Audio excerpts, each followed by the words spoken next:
On what may be my last visit to my former stepfather, the man who raised me, now 83 years old and with congenital heart failure, he gives me what he has never given me, the reason he is who he is.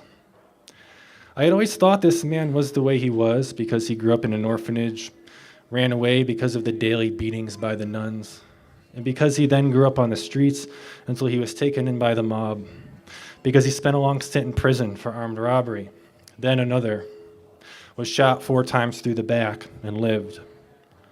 But no, he says one day he heard a story from another kid at the orphanage that one of the nuns kept a small stash of loot in her locked room.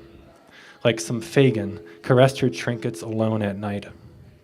And so my stepfather picked his first lock, found nothing, was beaten. Here, I think, is the formative moment, the personal revelation that feels universal. As we eat the spaghetti with calamari, he stewed in his red sauce, the squid so tender and my plate heaped with the little arms and tentacles, what he knows are my favorite parts. But he says, when I really got in trouble was when I skipped Mass. He laughs when he says it. I remember how easily he laughs at himself, his younger self of thievery and violence, and so I don't know what's coming.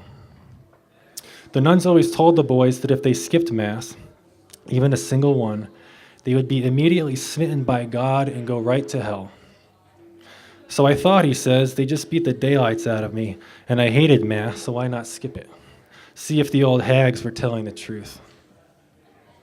When after Mass he found himself still alive, fully intact, heart beating as fast and strong as ever, alone on his bunk, he knew it was all a lie. I had never imagined my stepfather's identity, his future, his whole being, hinge on what can be called nothing less than a moment of spiritual crisis, a moment of divinity vanquished.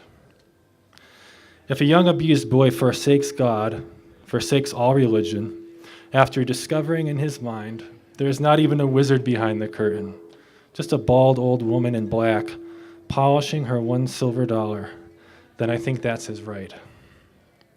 And if he never wavers from that disbelief, never turns back to gaze on it as anything more than a story to tell, a way to pass the time, then I will be the one to author this moment as definitive, the singular life-changing moment of this man I am just beginning to understand.